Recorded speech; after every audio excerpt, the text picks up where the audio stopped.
ایک آیت ہے، یاد دہانی کرا رہا ہوں بھائیوں، کوئی یعنی نئی بات نہیں ہے، صرف انسان جب دنیا میں آتا ہے معاش کے معاملے میں یا دوسری مصروفیت کی وجہ سے تھوڑا بھول جاتا ہے، تو یاد دہانی ہے۔ قرآن بتاتے خود ایک یاد دہانی ہے، اور انبیاء یاد دہانی کے لیے آئے ہیں۔ اب کسی نبی نے نہیں آنا ہے، یہ ہمارا ایمان ہے۔ جب کسی نبی نے نہیں آنا ہے تو یہ بات یہ کام کون کرے گا؟ اس قرآن کے اندر یہ لکھا ہوا ہے اس امت کے بارے میں کہ تم امت وسط ہو، درمیانی امت ہو۔ اب تمہاری یہ ڈیوٹی ہے دوسری امتوں کے لیے تم نمونہ کے طور پر اٹھائے گئے ہو۔ تو بتائیے نمونے کا جب یہ حال ہو جائے، نمونہ خود بگڑ جائے، تو آپ بتائیے خیر کس طرح آئے گی؟ خیر کبھی نہیں پھر آ سکتی ہے۔ لہٰذا اس میں یہ آیت میں بتایا گیا کہ ہر انسان نے مرنا ہے، مرنے کے بعد قیامت کے دن اٹھائے جاؤ گے اور حساب کتاب ہوگا۔ اس دن جو آگ سے بچایا گیا اور جنت میں داخل کر دیا گیا وہ صحیح معنوں میں کامیاب ہے، بہت بڑی کامیابی اس کے حصے میں آ گئی۔ اور یہ دنیا کی زندگی یہ ایک امتحان کی زندگی ہے، یہ وقت گزارنے والا نہیں ہے۔ یہ وقت کو استعمال کرو، ایک ایک لمحہ یقین کیجئے اتنا قیمتی ہے کہ ہم تصور نہیں کر سکتے۔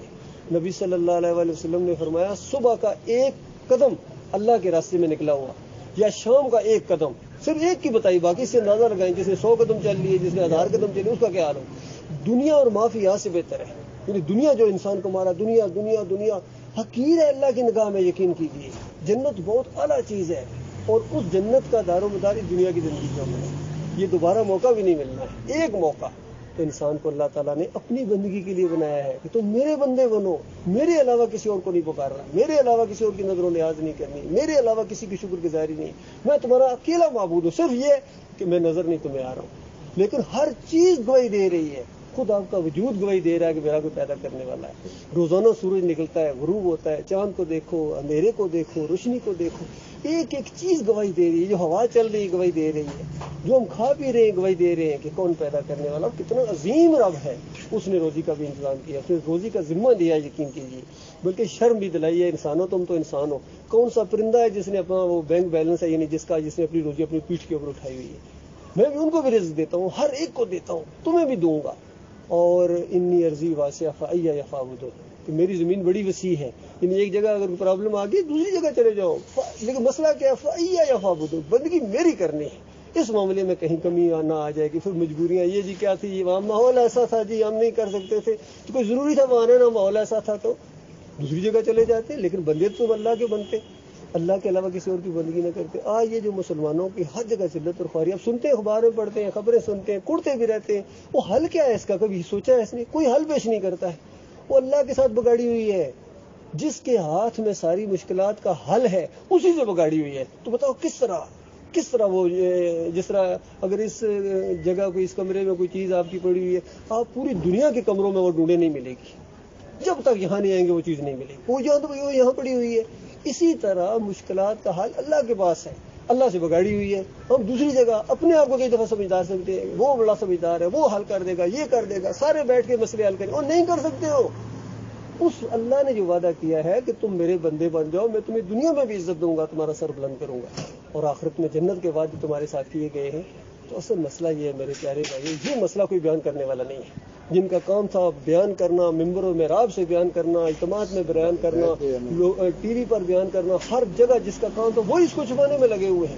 کوئی دینی کو بیچ رہا ہے، کمانے، نماز پڑھانے کے پیسے، اذان دینے کے پیسے، مدرسوں میں یہ سب بزنس کے طور پر چلا ہوا ہے۔ اللہ کے لیے کون کر رہا ہے بتائیے؟ وہ اوپر دیکھ نہیں رہا ہے کہ میری رضا کے لیے کون کر رہا ہے، مجھ سے اجر لینے کی توقع میں کون کر رہا ہے، لوگوں کی خدمت خلق میری وجہ سے کون کر رہا ہے؟ اگر خدمت خلق کی کرتے بھی اگلی دفعہ مجھے ووٹ دو گے، یہ اسی وجہ سے اگلی دفعہ پھر مجھے بناؤ گے۔ یہ سارا سسٹم اسی طریقے سے چل رہا ہے میرے پیارے بھائیوں۔ تو یہ بات سمجھانے کے لیے آئے ہیں کہ دیکھو یہ زندگی ایک مرتبہ ملی، یہ مت دیکھو سارے ایسے ہیں جی، وہ سارے جب کریں، پھر جب سارے ٹھیک ہو جائیں گے پھر میں بھی ٹھیک ہو جاؤں گا، پھر سارے جب جہنم میں جائیں گے تو آپ ہی جائیں گے نا۔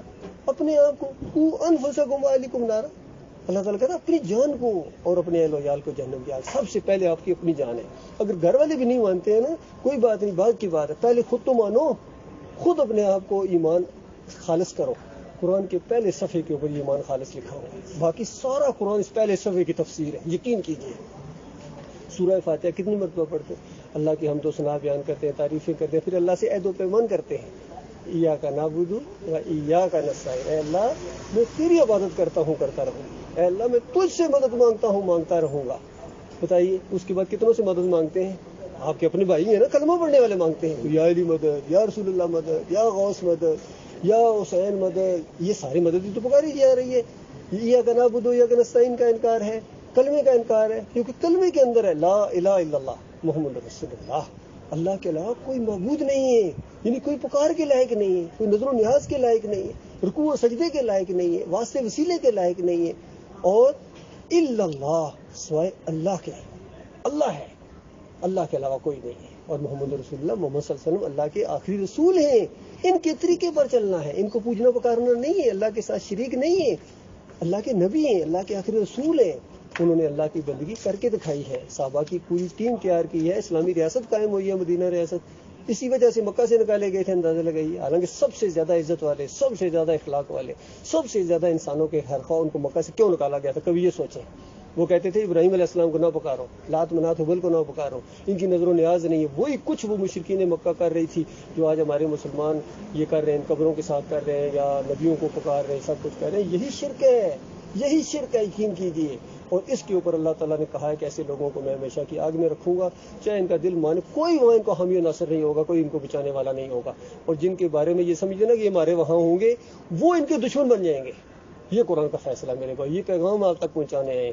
بات اچھی لگے اللہ کا احسان ہے, اور بالفرض آپ خود قرآن کو پڑھیں, اور خود جب پڑھیں گے تو اس وقت انشاءاللہ آپ کا دل کھل جائے گا, اور آپ کہیں گے بھائی آئے تھے, سچی بات لے کر آئے تھے.